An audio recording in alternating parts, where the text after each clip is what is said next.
Hello friends, Shashi Agarwal channel के अंदर मैं doctor Shashi Agarwal welcome all. आज का जो हमारा सब्जेक्ट है वो है बिजनेस लॉ, और जिसके अंदर हम बहुत ही महत्वपूर्ण जो टॉपिक है सेल बाय नॉन ऑनर्स, जिसको हम कह सकते हैं गैर मालिकों द्वारा बिक्री या नेमो डेट कोड नॉन हैबिटेड। तो इस तरह का क्वेश्चन आ सकता है, number date code non-habited, no one can give who possess not, comment giving any exception if any to his rule with suitable examples। इसका मतलब है कोई भी वो नहीं दे सकता जो उसके अधिकार में नहीं है। इसकी टिप्पणी कीजिए, क्या इस नियम के कोई अपवाद है, उदाहरण सहित व्याख्या कीजिए। क्वेश्चन को आज हम इस वीडियो के अंदर अंडरस्टैंड करेंगे कि गैर मालिक द्वारा बिक्री क्या होती है, उसके क्या अपवाद है। अगर आपको मेरा ये प्रयास सही लगता है तो इस वीडियो को लाइक कीजिए, शेयर कीजिए तथा मेरे चैनल शशि अग्रवाल को सब्सक्राइब कीजिए। तो सबसे पहले हम देखते हैं कि जो सेल बाय नॉन ऑनर्स है, गैर मालिक द्वारा बिक्री, जिसको सेक्शन 27 to 30 जो है सेल ऑफ गुड्स एक्ट के अंदर जो है डील करता है। देखो यहाँ पे हम देखते हैं कि विक्रेता जो है जब खरीदार को माल जो है बेचता है, माल का जो स्वामित्व है वो हस्तांतरण करता है, तो यहाँ पे ये माना जाता है कि विक्रेता जो है उसके पास माल को बेचने का अधिकार है, वो माल का पूर्ण स्वामी है और उसे उसको ट्रांसफर करने पर पूरा अधिकार है। जब वो ट्रांसफर करता है तो जो क्रेता होता है वो माल का पूर्ण स्वामी बन जाता है। लेकिन जहाँ पे विक्रेता जो है माल का पूर्ण स्वामी नहीं है, तो खरीदार को विक्रेता के पास जो है उससे बेहतर टाइटल नहीं मिलता। अगर विक्रेता का टाइटल दोषपूर्ण है तो खरीदार का टाइटल भी दोषपूर्ण रहेगा। सामान्य ये नियम है, कोई भी व्यक्ति माल बेचकर अच्छा शीर्षक नहीं दे सकता जब तक कि वो मालिक ना हो। देखो इसका मतलब है कि अगर वो मालिक नहीं है, अगर वो उस माल का स्वामी नहीं है, तो अगर वो माल को बेचता है तो वो अच्छा टाइटल नहीं दे सकता। रूल जो है इस मैक्सिम के अंदर एक्सप्रेस किया गया है, नेमो डेट कोड नॉन हैबिटेड। नियम को कहावत द्वारा व्यक्त किया जा सकता है। इसका मतलब होता है कि कोई भी व्यक्ति अपने पास मौजूद शीर्षक टाइटल से बेटर टाइटल नहीं दे सकता। अगर मेरा टाइटल डिफेक्टिव है तो खरीदार का टाइटल भी डिफेक्टिव जाएगा।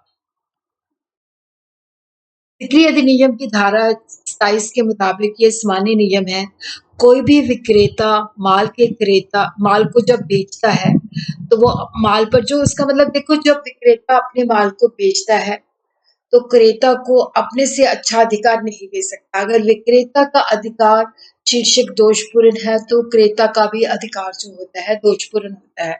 इसका मतलब होता है कि यदि विक्रेता का अधिकार अच्छा है तो खरीदार को भी अच्छा अधिकार मिलता है, परंतु अगर बेचने वाले का अधिकार जो है दोषपूर्ण है, सीमित है, तो खरीदार को भी जो अधिकार मिलता है वो सीमित होता है और दोषपूर्ण मतलब वो सही नहीं होता, उसको भी कोई अधिकार नहीं मिलेगा। चाहे यहाँ पे खरीदार ने विक्रेता से सद्भावना से खरीदा है और तथा उसका मूल्य चुका है। सद्भावना का मतलब होता है कि उसको नहीं पता कि विक्रेता जो है इसका शीर्षक जो है दोषपूर्ण है।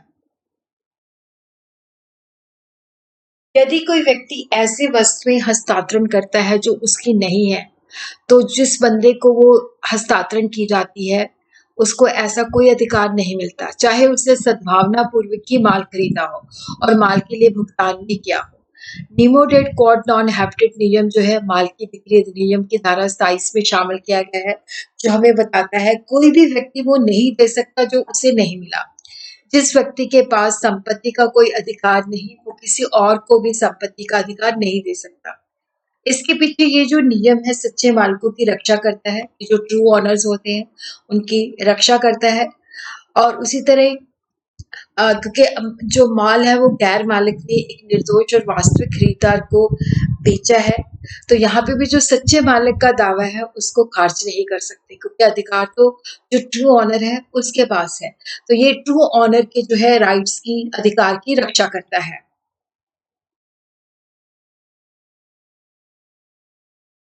तो यहाँ पे हम इसको कुछ एग्जाम्पल के द्वारा समझते हैं, जैसे एडवर्स वर्सेस वग्योन। ए ने माल की बिक्री या वापसी के लिए, देखो यहाँ पे ए जो है बी को कुछ माल जो है देता है बिक्री या वापसी के लिए, और वो बी को इस शर्त पर वितरित करता है कि जब तक उसका भुगतान नहीं किया जाता वो ए की ही संपत्ति रहेगी। बी क्या करता है कि उसने ए को भुगतान नहीं किया लेकिन वो आगे सी को बेच देता है। सी ने यहाँ सद्भावना पूर्वक खरीदा है। उसको नहीं पता था कि ए जो है उसका मालिक है, ए के पास स्वामित्व है। उसने इस बात की सूचना के बिना खरीदा है। तो ये जो है सेल नहीं मानी जाएगी। ए जो है सी से जो है उसके मूल्य माल को या उसके मूल्य को वापस प्राप्त कर सकता है। इसी तरह एक घोड़ा जो है सार्वजनिक नीलामी में बेचा जाता है। घोड़ा चोरी का होता है लेकिन नीलामकर्ता को इस बात की नॉलेज नहीं होती। तो खरीदार जो होता है सद्भावना से खरीदा है। तो यहाँ पे भी ये माना जाएगा कि जो असली मालिक है वो खरीदार से वापस अपना घोड़ा या उसका मतलब वापस घोड़ा ले सकता है। खरीदार ने असली मालिक के खिलाफ कोई अधिकार प्राप्त नहीं किया। ए को एक बगीचे के अंदर जो है अंगूठी मिलती है और वो मालिक को खोजता है लेकिन उसे मालिक नहीं मिलता, तो बाद में वो बी को बेच देता है। बी ने इसे बिना ये जाने खरीदा कि ए केवल एक खोज करता है। अगर असली मालिक जो है बी से अंगूठी वापस ले सकता है। देखो कोई व्यक्ति भले ही वो माल का मालिक ना हो, माल बेच सकता है, अपने से बेहतर हक दे सकता है। तो इस नियम के विभिन्न अपवाद हैं। तो इन अपवादों के अंदर जो गैर विक्रेता होता है, चाहे वो माल का मालिक नहीं होता, वो माल बेच सकता है, अपने से बेहतर जो है शीर्षक टाइटल दे सकता है। तो यहाँ पे क्या है कि कुछ अपवाद है कि कुछ सिचुएशन के अंदर चाहे वो मालिक नहीं है लेकिन बेच सकता है, अच्छा शीर्षक दे सकता है। तो यहाँ पे हम देखते हैं व्यापारिक एजेंट द्वारा बिक्री, अवरोध द्वारा स्वामित्व या स्टॉपल द्वारा मालिकाना हक, संयुक्त मालिकों में से किसी एक द्वारा बिक्री, किसी ऐसे व्यक्ति द्वारा बिक्री जो व्यर्थहीन अनुबंध के तहत माल पर कब्जा रखता है, बिक्री के बाद कब्जे में विक्रेता द्वारा बिक्री, अनपेड सेलर अधिक विक्रेता द्वारा बिक्री। और उसी तरह हम कहते हैं कि जो खरीदार है, अभी उसने माल खरीदा नहीं है लेकिन माल उसके कब्जे में है तो उसके द्वारा बिक्री, अन्य अधिनियमों के तहत अपवाद और बाजार में बिक्री, जिसको हम वन बाय वन करके जो है समझेंगे। तो सबसे पहले हम देखते हैं व्यापारिक एजेंट द्वारा बिक्री।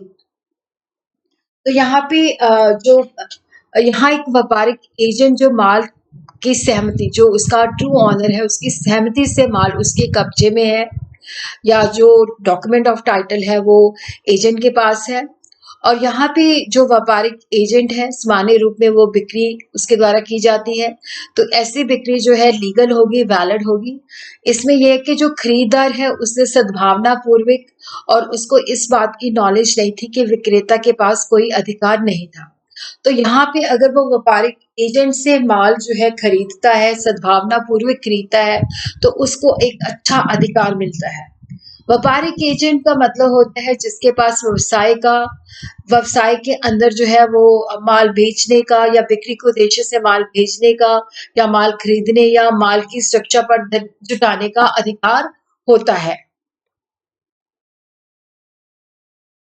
तो यहाँ पे ये शर्तें हैं कि जो बिक्री करने वाला व्यक्ति है वो व्यापारिक एजेंट होना चाहिए, जो उसके पास माल मतलब माल का कब्जा होना चाहिए और ये जो कब्जा है मालिक की, जो उसका ट्रू ऑनर है उसकी सहमति से होना चाहिए।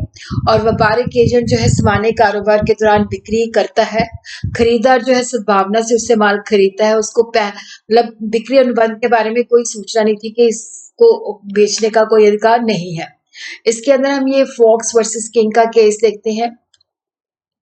तो यहाँ पे हम देखते हैं पी जो होता है मोटर कार का मालिक होता है, वो एक व्यापारिक एजेंट को कमीशन पर बेचने के लिए अपनी मोटर कार देता है और वो कहता है कि इसको इस मूल्य से, वो आरक्षित मूल्य मतलब बताता है, रिजर्व प्राइस बताता है कि इस मूल्य से नीचे पे नहीं बेचना। एजेंट जो है एस नामक एक वास्तविक खरीदार को आरक्षित मूल्य से कम कि जितनी प्राइस उसको मोटर कार के मालिक ने बताई होती है उससे कम पर बेच देता है और उस पैसे का दुरुपयोग करता है। एस बाद में वो कार को डी को बेच देता है। पी जो होता है मोटर कार का मालिक, वो डी से कार वापस नहीं ले सकता क्योंकि कार में मौजूद संपत्ति डी के पास चली गई है। और यहाँ पे जो खरीदार है उसने यहाँ पे सद्भावना पूर्वक लिया है और उसको इस बात की कोई नॉलेज नहीं थी कि ये जो व्यापारिक एजेंट है उसको इस प्राइस पे बेचने का कोई अधिकार नहीं है। उसी तरह हम देखते हैं कि यहाँ पे जो अवरोध द्वारा स्वामित्व, इसको इंग्लिश में हम कह सकते हैं sale under the applied authority of owner और टाइटल बाय द स्टॉपर।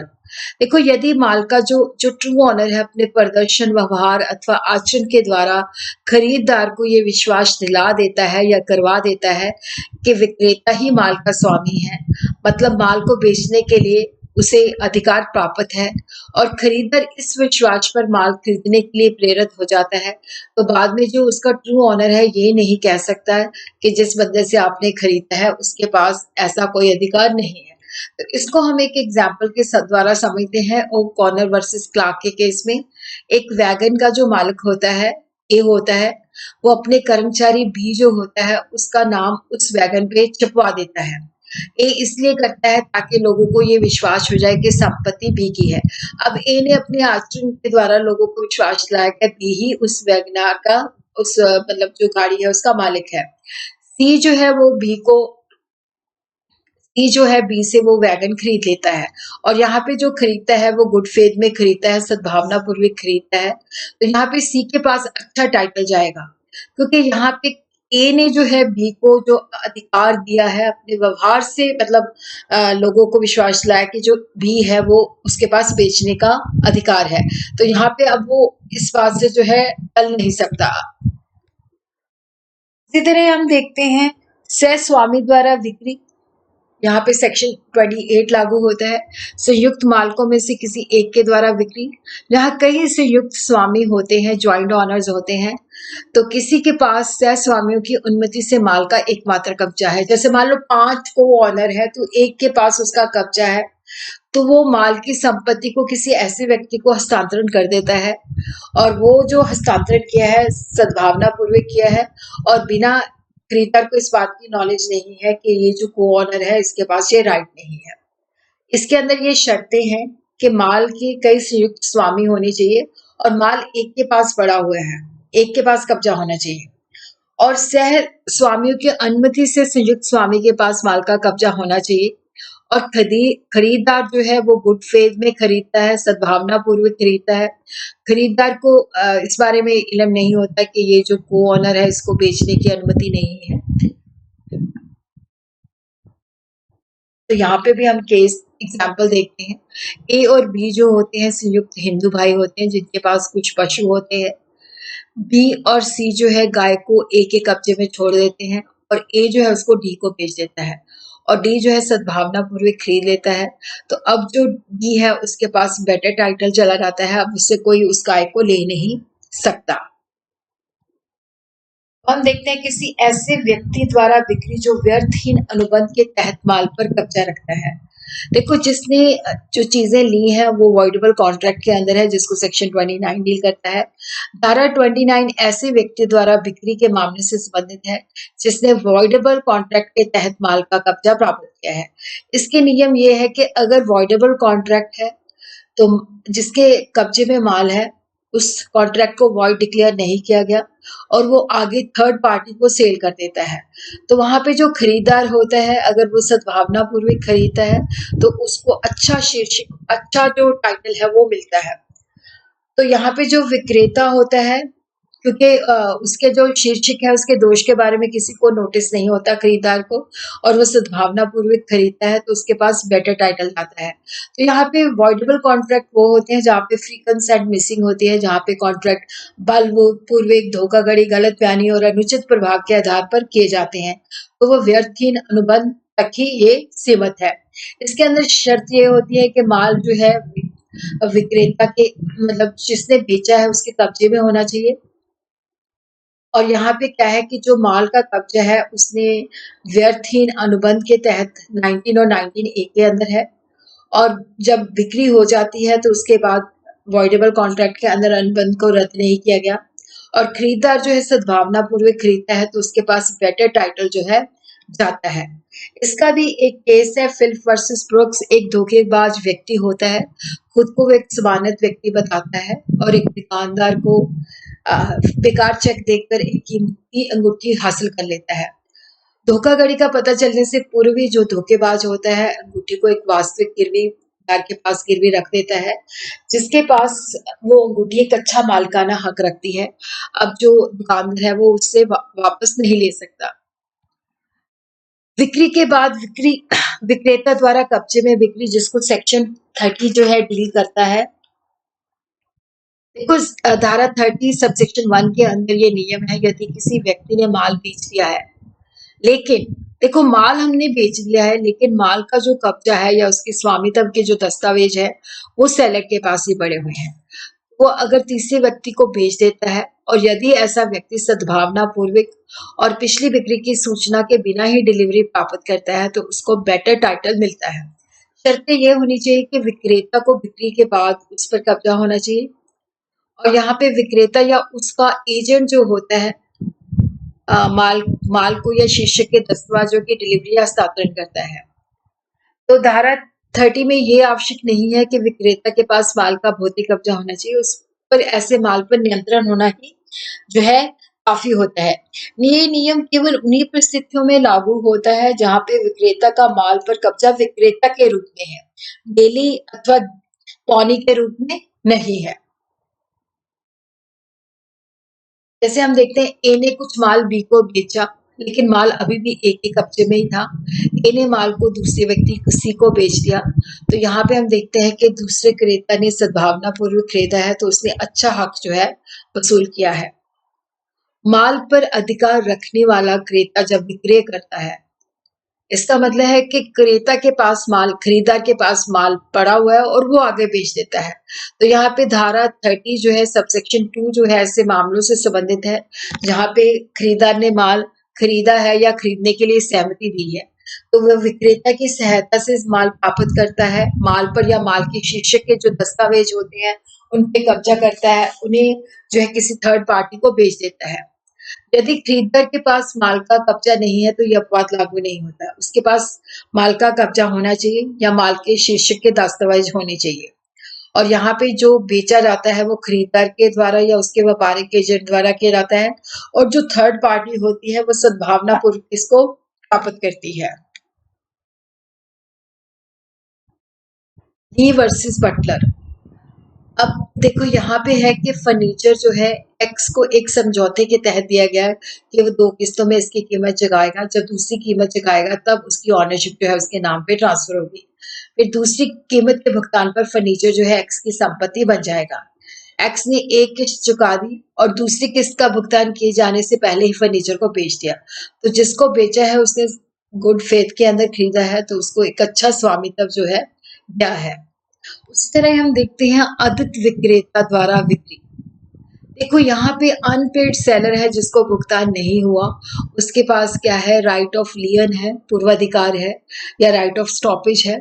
तो वो अपने अधिकारों का जो है यूज करके माल को पुनः प्राप्त करता है और उनको बेच देता है। तो यहाँ पे जो खरीदार होता है उसको एक अच्छा शीर्षक प्राप्त होता है।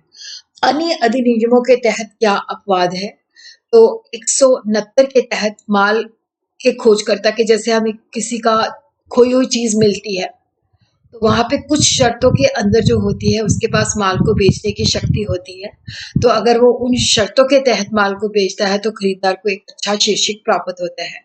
उसी तरह 176 एक्ट के मुताबिक, नियम के मुताबिक मालवों को गिरवीदार के पास कुछ शर्तों के तहत गिरवी रखा जाता है, तो वहां पे भी जो पौनी होता है उसको माल को बेचने की शक्ति होती है और वो खुद के मुकाबले में बेहतर शीर्षक दे सकता है। कुछ मामलों में जो न्यायालय के अधिकारी होते हैं, जो कंपनी के लिक्विडेटर्स होते हैं, तो उनके पास भी जो बिक्री की है विशेष शक्ति होती है। उसी तरह जो बिल ऑफ एक्सचेंज है, नेगोशिएबल इंस्ट्रूमेंट है, तो वो भी इसके एक महत्वपूर्ण अपवाद है। खुले बाजार में बिक्री। खुले बाजार का मतलब होता है जहाँ पे वस्तुओं को खरीदा तथा बेचा जाता है और वहाँ पे जो खरीद और बेच होती है साधारण व्यापारिक रीतियों के आधार पर बिना किसी रोक टोक के होती है। इंग्लिश अधिनियम के मुताबिक यदि कोई खरीदार कोई वस्तु ऐसे खुले बाजार से सद्भावना के साथ खरीदता है तो ये जो खरीद है बाजार की साधारण रीतियों के तहत है, तो खरीदार को विक्रेता से अच्छा अधिकार प्राप्त करता है। अगर भारत में जो होता है इस अपवाद को राजनियम द्वारा मान्यता नहीं दी गई क्योंकि इस तरह से चोरी की प्रवृत्ति को ज्यादा प्रोत्साहन मिलता है। तो हम कह सकते हैं संक्षेप के अंदर खरीदार को अच्छा स्वामित्व प्राप्त करने के लिए नीचे लिखी शर्तों को पूरा करना पड़ता है कि विक्रेता जो है व्यापारिक एजेंट है अथवा आड़तिया है, दलाल है, नीलाम करता है और यहाँ पे उसके पास माल के स्वामी की सहमति से माल का जो है अधिकार है, माल का जो अधिकार पत्र है और यहाँ पे जो साधारण मतलब सिस्टम के अंदर साधारण रूपरेखा के अंदर जो है वो बिक्री कर सकता है और यहाँ पे जो खरीदार है वो सद्भावना से खरीदता है और उसको अनुबंध करते समय ये बात की सूचना नहीं थी कि इसको सेल का कोई अधिकार नहीं है, विक्रेता या उसके एजेंट को नहीं है। तो यहाँ पे जो खरीदार होता है सद्भावना से खरीदता है तो उसके पास अच्छा टाइटल जो है